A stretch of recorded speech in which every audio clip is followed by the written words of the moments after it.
Good morning, I am Anil Ojha and welcome to Easy Class. Today I am going to teach you History for Class 10th, Chapter 3rd, Nationalism in India, Part 3rd C. I have discussed about the civil disobedience in previous video, and in this video I would like to discuss about the topic of the limits of civil disobedience.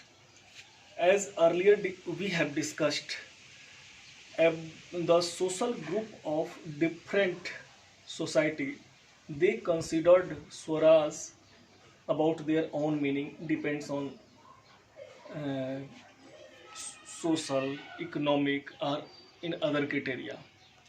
तो अन्य अन्य लोगों ने जो भी अपना civil disobedient का या स्वराज की मीनिंग अलग अलग अर्थों में निकाली है. And in this video we will consider about the limits of civil disobedience. Means civil disobedience में कहाँ पे कमी आई या क्या उसकी आलोचना की जा सकती है और किस तरह की उसमें डिफिशियंसी देखी जा रही है. आई will discuss about this criteria. Okay, there were some groups like untouchable which were not moved by abstract concept of Swaraj, who from 1930 had begun to call themselves Dalit or oppressed. तो इसमें एक ऐसा भी समूह था which we can say untouchable या अछूत कहा जाता था. तो वो जो स्वराज की जो एब्स्ट्रैक्ट कॉन्सेप्ट था स्वराज के बारे में, वो इसके साथ अपने को एडजस्ट नहीं कर पाया या स्वराज की परिभाषा के तहत वह नहीं चला. और वह जो 1930 में मीन्स 1930 में अपने को वो दलित बोलता था. और Congress ignored them fear of Sanatan. Gandhi ji called them Harijan. चूंकि सनातन धर्म हिंदू धर्म का था और इसके लिए कांग्रेस भी फियर करती थी, डरती थी कि किस तरह से इनको ज़्यादा जो अनटचेबल ग्रुप है उसको ज़्यादा अगर इम्पोर्टेंस दे रहे हैं तो कहीं यह हमें सनातन धर्म से हमें नाराज़गी न सहनी पड़े या सुननी पड़े. तो इसके चलते इन लोग का एक तरह से इग्नोर होता था. बट और ये लोग अपने को 1930 के बाद दलित भी कहा करते थे, ऑप्रेस्ड ग्रुप कहा करते थे. Gandhi ji told them Harijan. Harijan means children of God. But doctor Bhimrao Ambedkar organised the Dalit into a depressed class association in 1930 and clashed with Gandhiji at the second round table conference by demanding separate electorate for Dalit. जब when Dr. Bhimrao Ambedkar came into politics, he organized one party, one group, one association, which name was Depressed Class Association. And when Dr. Bhimrao Ambedkar went to attend the second round table conference by the side of representative of depressed class, he clashed with Gandhiji. Do you know why? Because Dr. Bhimrao Ambedkar demanded for them separate electorate. उनके लिए separate electorate की बात कर रहे थे और गांधी जी इस चीज़ से सहमत नहीं थे. And also when the Britisher came first day in India, they took a policy divide and rule. उन लोग की पॉलिसी डिवाइड और रूल की रही है.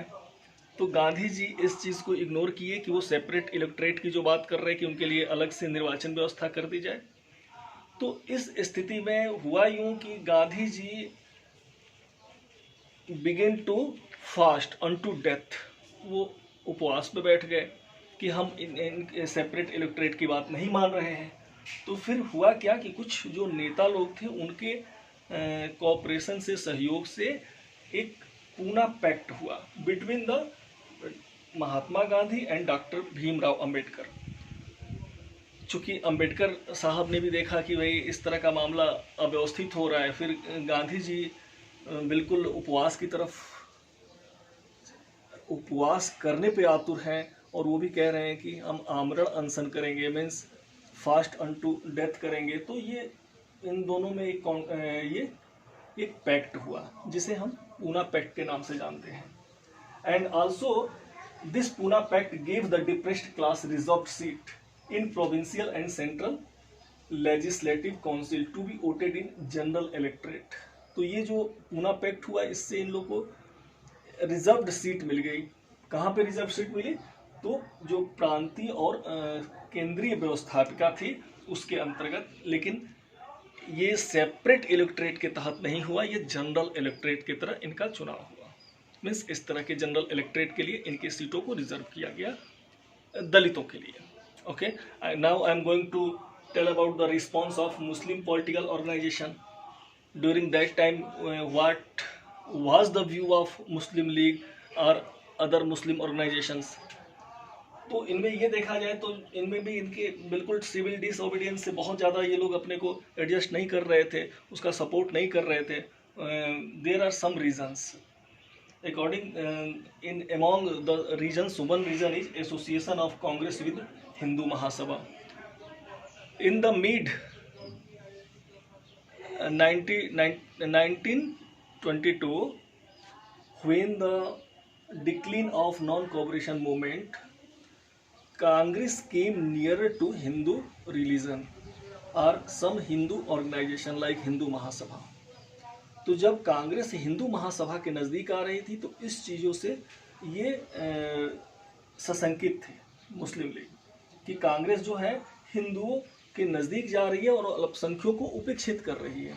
अल्पसंख्यकों या मुसलमानों को वो जो हित है, जो उनका कार्य होना चाहिए, मुसलमानों की जो रक्षा होनी चाहिए, कांग्रेस के हाथ में सुरक्षित नहीं है। तो ये एक तो फर्स्ट रीजन हो गया, इसलिए Muslim League did not want to give support to this civil disobedient movement. और नेक्स्ट देखा जाए तो कम्युनल क्लैशेज, जो कम्युनल क्लैशेज हुआ है, यानी जो भी दंगे होते थे हिंदू मुस्लिम के नाम से होते थे, relation between Hindu and Muslim version, और जो हिंदू मुस्लिम का जो संबंध था वो बहुत बुरा होता चला गया। तो जो इस तरह के जो संबंध हो रहे थे ये बुरे हो रहे थे, तो इसके चलते भी मुस्लिम लीग जो है उसकी तरफ उपेक्षित कर रही थी, सिविल डिसओबीडिएंट की तरफ। जैसे मैंने ये बताया कि जो मिड 1922 है, जो चौरी चौरा कांड हुआ, उसके बाद तो बहुत ज़्यादा इन लोगों में आपस में दुराव बनने लगा था। लेकिन यह प्रक्रिया 1920 से ही लगभग शुरू हो गई थी, जो कि मुस्लिम लीग के मन में कांग्रेस के प्रति संशय या सशंकित होने की भाव उत्पन्न हो चुके थे। And next we can say about the issue of demand for separate electorate. Muslim League भी अपना ये सेपरेट इलेक्टोरेट की मांग कर रही थी, जिस तरह से कि डॉक्टर भीमराव अंबेडकर कर रहे थे। तो इनके भी विचार था कि जो मुसलमान हैं या जो माइनॉरिटी ग्रुप है उसके लिए, अल्पसंख्यक के लिए सेपरेट ग्रुप कर दिया जाए या सेपरेट इलेक्टोरेट की मांग कर दी जाए। So Jinnah could give up the demand for separate electorate if Muslim were assured reserve seat in the central assembly and representative in proportion to population in Muslim domination province Bengal and Punjab. उन्होंने बोला कि जब हम एक शर्त पे ये सेपरेट इलेक्टोरेट की मांग को छोड़ सकते हैं, जब हमारी सीटों को रिजर्व कर दी जाए, जहाँ पे बंगाल और पंजाब जो बहुत मुस्लिम बहुल क्षेत्र हैं, जहाँ मुसलमान की संख्या ज़्यादा है, वहाँ पे उनकी सीटों को रिजर्व किया जाए। तो when the all party conference happened in 1928, जब सभी ऑल पार्टी सर्वदलीय सम्मेलन कहा जाता है, सभी पार्टियों का सम्मेलन हुआ 1928 में, तो यहाँ पे मुस्लिम लीग भी आए थे। तो उसमें एक हिंदू महासभा के नेता थे, his name was M R. Jayakar.